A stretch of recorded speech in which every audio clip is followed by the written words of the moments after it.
Hey everyone, me Kevin here with your late night show of the next round of stimulus. In today's episode, we'll talk about, of course, stimulus. We'll add some COVID, and we'll have a late night party that starts at 8 p.m. Eastern. And boy, do I have a special for you today, especially on Disney. But first, let's hit stimulus. And yes, this video is still sponsored by life insurance and 2 free stocks with Webull when you deposit just $100 via the link down below next to that coupon code. Anyway, Trump announced sanctions on China just minutes ago for meddling with Hong Kong, and Moderna reported positive news on its vaccine development with strong data supporting its efficacy in 40 patients. As usual, when we hear that thousands are dying, a trade war is happening with China, and 40 people have been vaccinated, the stock market is surging after hours and we are having a late night party. In an interview with CNN this morning, Nancy Pelosi stated that Democrats and Republicans need to find some common ground. This goes without saying, especially since the CARES Act is set to expire in a couple weeks. $600 boost is about to expire, the eviction moratorium is ending, and we're still waiting for more clarity on mortgage forbearance. Put it all together and you have one big crap sandwich. Fortunately, when asked if Congress's next recess might be delayed while lawmakers hammer out the next relief bill, Pelosi actually gave us an optimistic reply. And she said, quote, "We absolutely have to," saying in other words that we have to pass legislation prior to August. And she said she was in favor of essentially canceling the recess or extending the lawmaking session into the next recess if necessary to pass the bill. I don't know if that gives us hope or if that makes us feel more frustrated because it could potentially just open the door to more delays. But I will say this, when I was told, Kevin, you can only raid the Truth and Reconciliation in Halo as soon as you finish your math homework, I got my math homework done.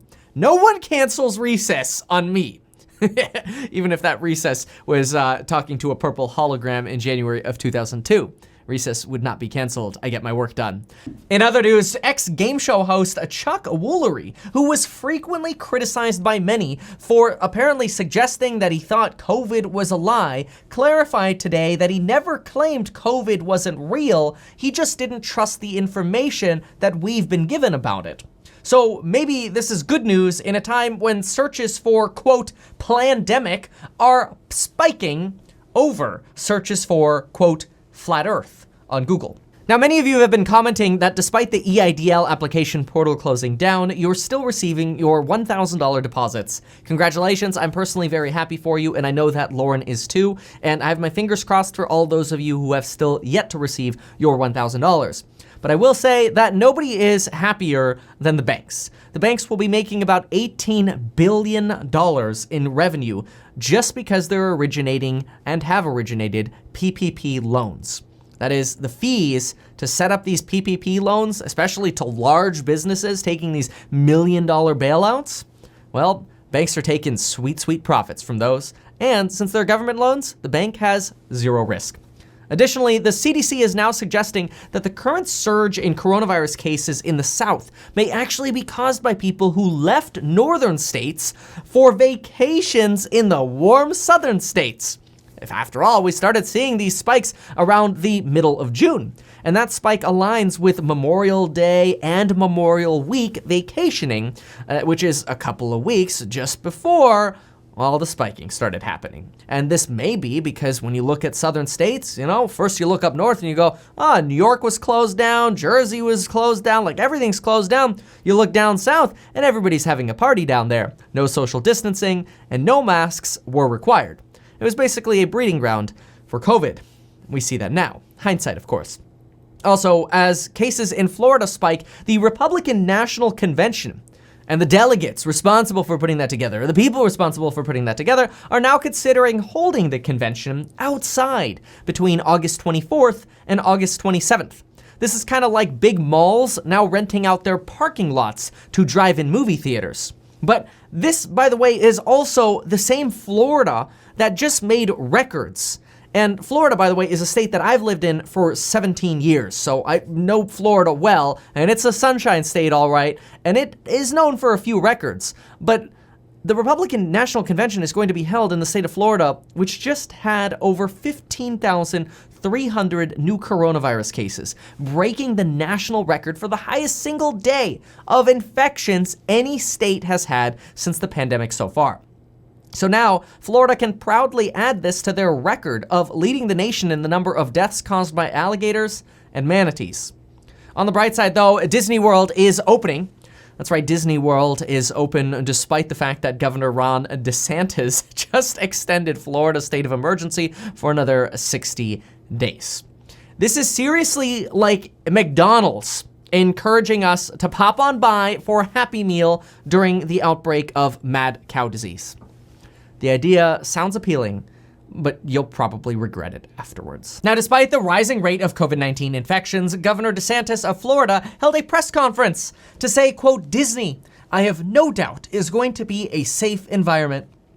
Yeah, and nothing says safe environment more than thousands of kids with runny noses and coughs running around Disney World while fondling stuffed animals in gift shops and flinging overpriced chocolate fudge.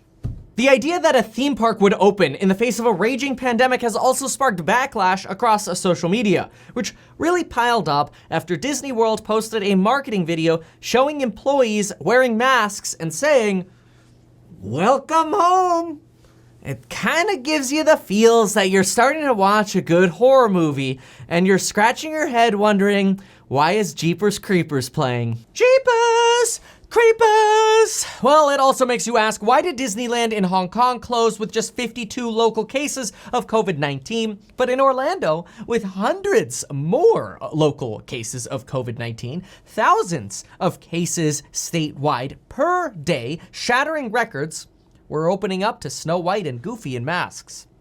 Speaking of Goofy, yesterday, the mayor of Orange County, Florida, not to be confused with Orange County, California, where they're opening schools without social distancing, the mayor of Orange County, Florida, Jerry Demings, said, "We are excited for the reopening, but it's also concerning to me at the very same time."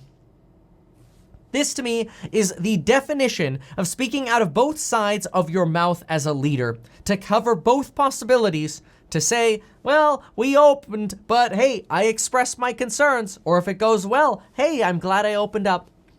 This is very similar to the mayor saying, we think the Orlando Magic team has a great chance to win the NBA championship, but it's also concerning they have had a losing record.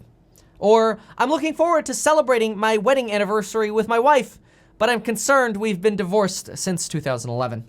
But hey, at least Mayor Demings also gave us some reassurances. He said, if indications are that we're exceeding our hospital capacity or any outbreaks are associated with Disney, we won't hesitate to ask them to reevaluate the opening. That's right. It's a small world after all, and it's getting smaller due to the 109% increase in Florida's hospital ventilator use. At this point, Disney might consider changing its slogan from the happiest place on earth to the sickliest place on earth. Maybe I should rethink having them in my portfolio of stocks. Anyway, billionaire restaurateur Tillman Fertitta lamented on CNBC, which that's almost like a redundant statement. Somebody went on CNBC to lament about something. Sorry. Anyway, he went on to complain about that the opening up and de-opening again is killing his business because every time he has to open, he has to buy a bunch of inventories to be ready for customers to come, and then they get shut down again and all of those inventories go to waste. They don't want to give people stale beer after all. And so Tillman Fertitta, there's one thing I can say to him. To make him feel a little bit better, since he's a billionaire, I have a plan for him. I personally think Disney is a decent recovery stock. You've kind of got a mix of the Carnival Cruise Line in there, you got a mix of the Netflix in there with Disney Plus, and you got some theme parks, and come on, brand value, let's go. But I think Tillman Fertitta should get out of restaurants and maybe invest his money into Disney. And he can embrace Disney with a new ride.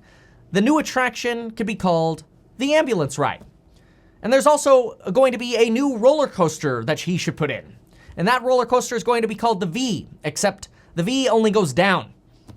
The Haunted Mansion will be converted to the Haunted Hospital, and Splash Mountain will consist of all of the sold out Purell from Amazon in place of water. And if you wait in line, you'll listen to videos on loop of our reassuring Senate telling us that it's all gonna be okay. We're all gonna be just fine, but for now, we're just gonna wait and see.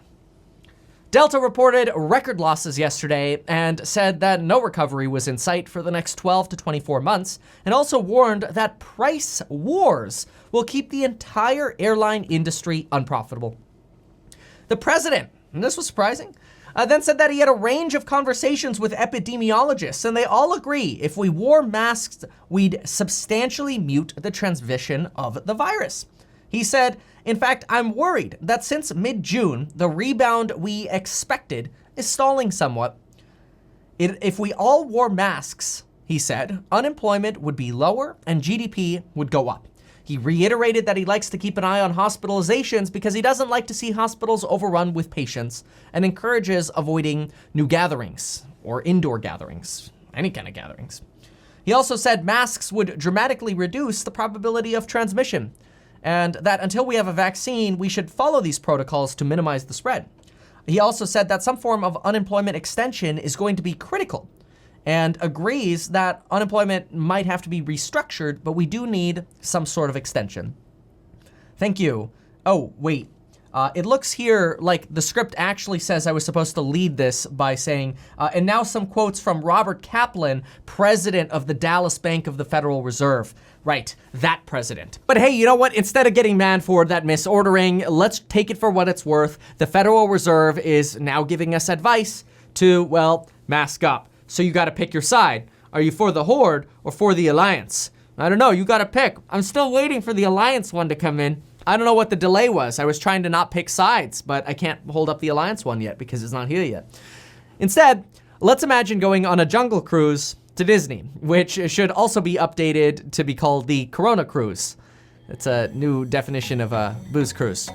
And on this voyage, you'll experience a viral outbreak, forcing you to self-quarantine in a tiny room for 14 days, and you'll disembark wearing a Buzz Lightyear hazmat suit to infinity and... oh wait, we're still gonna be stuck in quarantine for probably another 4 months. Thanks for watching, everybody. Consider checking out those courses down below so I can teach you everything that I know about investing and money and the psychology of wealth. Use the coupon code SUMMERFUN, and folks, we will see you next time.